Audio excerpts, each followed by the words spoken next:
Assalamualaikum warahmatullahi wabarakatuh. Di kesempatan kali ini saya sudah bersama dengan Bapak Abu Jalal. Beliau adalah Wakil Sekretaris DPW PKB Provinsi Sulawesi Utara sekaligus Kepala Sekretariat. Jadi di kesempatan kali ini saya diberikan waktu untuk mewawancarai Bapak Buit terkait dengan partai PKB itu sendiri, boleh gitu Pak? Jadi ada beberapa pertanyaan yang akan saya ajukan ke Bapak dan silakan Bapak jawab dengan argumentasi yang Bapak sampaikan. Nah, pertanyaan pertama Pak, saya mau bertanya, mengapa Bapak di usia yang masih relatif muda sudah terjun ke dunia partai? Ya, kalau soal itu soal pilihan. Terutama saya sebelum menyelesaikan kuliah S1 itu saya sudah bergabung tapi belum menjadi anggota partai. Dan itu semuanya pilihan, tergantung pilihan masing-masing. Karena kan kadang di semasa mahasiswa kan kita masih memikirkan bahwa ruang partai adalah ruang pragmatis dan politik yang kemudian dipahami kita saat itu saat masih bermahasiswa adalah ya politik praktis yang hari ini kita sadar betul bahwa banyak momentum-momentum politik yang kemudian masih berkaitan dengan fakta-fakta money politik dan seterusnya, sehingga kita masih kaku dalam mengambil sikap itu pasca mahasiswa harus bergabung partai politik. Tapi ya saya merasa bahwa ini adalah salah satu pilihan saya untuk masuk di partai politik pasca mahasiswa, karena saya pikir faktanya adalah ketika kita selesai kuliah, ya, semua orang akan memikirkan untuk bagaimana bisa beraktivitas yang bisa menghasilkan. Yang pertama. Tetapi saya masuk partai bukan di dalam kesadaran itu. Saya masuk partai di dalam kesadaran selain menambah pengalaman itu saya mengimplementasikan skill saya waktu saya mahasiswa. Karena kan sebelumnya ya saya juga berada di beberapa organisasi kan. Posisi saya juga waktu di organisasi ya berkaitan dengan administrasi, makanya pasca mahasiswa saya bergabung partai, posisi saya juga di bagian administrasi seperti itu. Jadi Bapak di masa mahasiswa sudah bergabung dengan partai ya Pak? Bukan bergabung, tapi saya sudah menjadi tenaga administrasi yang profesional.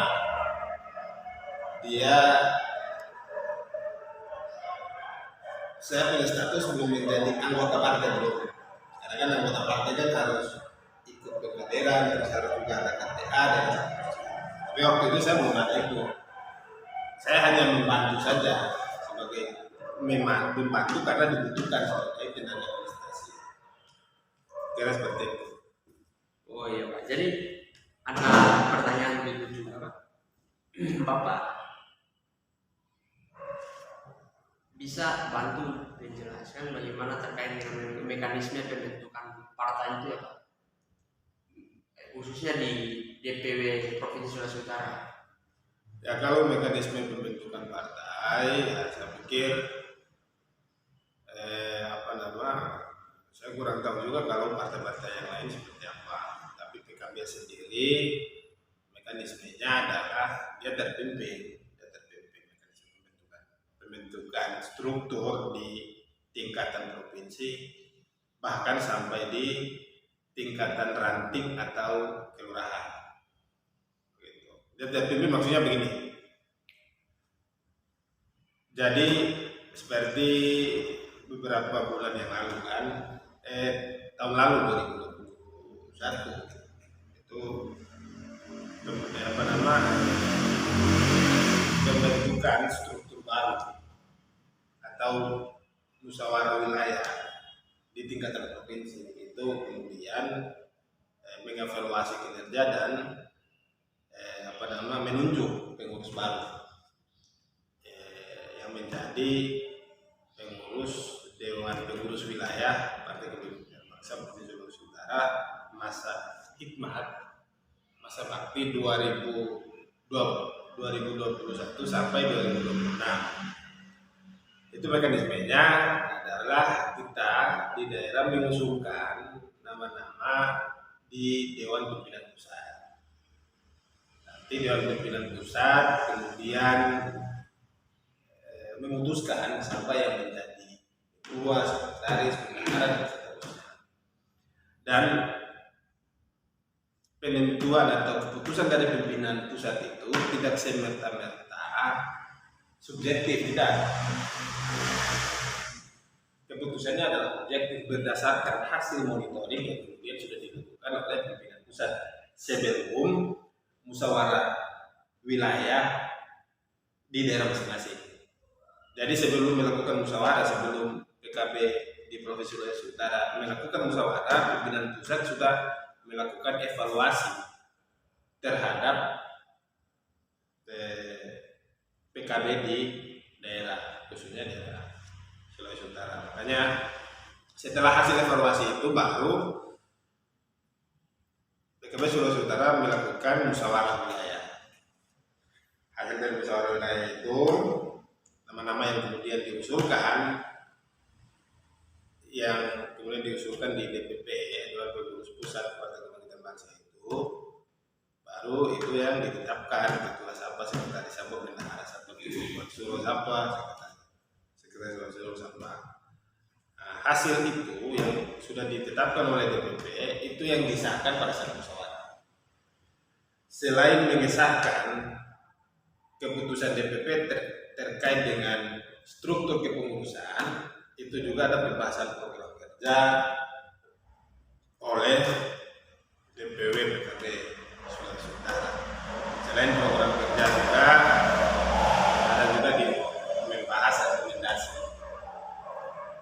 Hasil-hasil itu ditetapkan di dalam musyawarah itu sebagai sebuah mekanisme partai. Selain keputusan yang diberikan di DPP itu, karena tadi seperti saya sampaikan bahwa itu adalah hasil monitoring evaluasi di tingkatan daerah masing-masing. Begitu juga sama seperti di kabupaten kota. Jadi hasil monitoring itulah yang kemudian diminta nama-nama usulan pengurus di tingkatan kabupaten kota juga, dan itu ditetapkan di DPP. Dia tidak, kalau kabupaten kota Pak, dia tidak ditetapkan di DPW Pak? Tidak, DPW hanya mengusulkan. DPW hanya mengusulkan 5 nama sebagai pengurus. 5 nama, ada unsur Dewan Suro, ada unsur Dewan Tanfiz. Dewan Suro di sini maksudnya pembina. Dewan Tanfiz adalah pengurus harian. Dua Dewan Suro, 3 Dewan Tanfiz. Itu 5 nama itu dikirimkan dan diputuskan di DPP. Oh ya, ini berdasarkan pertimbangan DPP, hasil monitoring dan seterusnya, ini layak menjadi ketua dan ini layak di posisi mana, ini layak di posisi mana. Baru itu diberikan kepada DPW untuk kemudian menyampaikan kepada DPC. Setelah menyampaikan kepada DPC dan DPC melakukan musyawarah dan mengesahkan keputusan atau pilihan yang sudah ditetapkan oleh DPP. Itu kalau di tingkatan provinsi dan kabupaten kota itu diputuskan oleh DPP. Kalau di tingkatan kecamatan itu DPW yang memutuskan, karena sesuai dengan surat keputusan. Jadi DPW dan DPC itu yang mengeluarkan surat keputusan kepengurusan adalah DPP. Sedangkan di tingkat kecamatan, Dewan Pengurus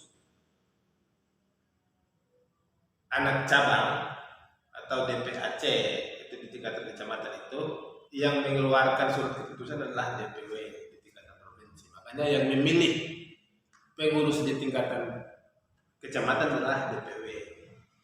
Begitu juga sebaliknya yang memilih pengurus di kecamatan DPRT atau Dewan Pengurus Ranting atau kelurahan dan desa serta desa itu DPC yang memilih, dan mekanismenya sama seperti yang dilakukan di tingkatan provinsi dan di tingkatan kabupaten kota.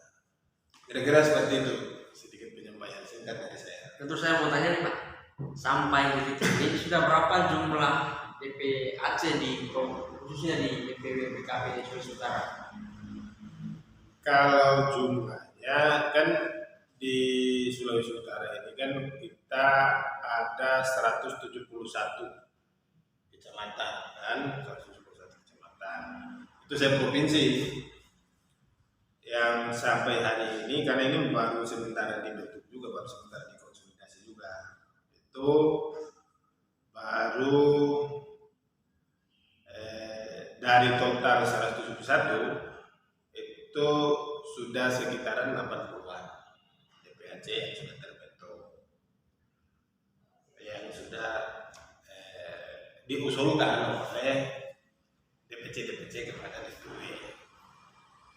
Karena ada beberapa daerah-daerah yang mesti bekerja keras juga, seperti daerah Kepulauan dan daerah-daerah yang lain yang kemudian minat masyarakat berpartai juga masih minim dan seterusnya. Saya mau pertanyaan terakhir saya Pak, Bapak sebagai seorang anak muda yang bergabung di partai, jadi apa tantangan yang dirasakan partai terhadap perkembangan zaman hari ini Pak? Ya pendapat Bapak aja. Oke, pendapat saya terkait dengan tantangan partai. Iya. Ya, kita pikir tantangan partai hari ini adalah soal konsolidasi, terutama soal konsolidasi. Artinya bahwa sebelumnya kan kita tidak membayangkan bahwa ada era yang kemudian kita semua punya aktivitas terbatas. Saat ini kan sudah kita tahu sendiri bahwa dengan adanya virus corona ini ya aktivitas kita itu dibatasi karena soal pencegahan penyebaran virus corona itu sendiri. Makanya pemerintah sangat ketat untuk kemudian menghimbau agar supaya beraktivitas tetapi tidak mengabaikan protokol kesehatan kan. Sehingga ya saya pikir soal konsolidasi itu juga menjadi tantangan bersama. Bahkan bukan hanya di partai politik, di semua organisasi. Karena awalnya kan kita bisa kumpul dengan banyak orang, bisa sekali ini kan sudah dibatasi. Tetapi kita dibantu oleh fasilitas online kan, tinggal kita dibantu.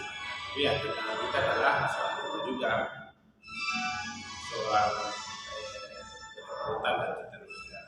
Karena kalau lebih efektif kan kita mendatangi langsung ketimbang lewat telepon kan. Banyak itu menjadi tantangan juga, tapi kita pikir untuk saat ini mau tidak mau tantangan itu harus kita hadapi dengan kondisi Indonesia masih di dalam cengkeraman atau masih di dalam situasi pandemi seperti ini ya. Tantangan-tantangan seperti itu yang kita pikir itu bukan menjadi masalah lagi, tapi itu sudah bagian dari tanggung jawab kita untuk menghadapi. Jadi terima kasih Pak, itu mungkin pertanyaan terakhir saya. Saya akan mengakhiri wawancara kita pada saudara sekalian. Kita akan berjumpa di sesi wawancara selanjutnya di DPW PKB Provinsi Sulawesi Utara. Saya mengajak sobat sekalian yang ingin melanjutkan studi S1-nya untuk bergabung bersama saya dan kawan-kawan di Universitas Pembangunan Indonesia.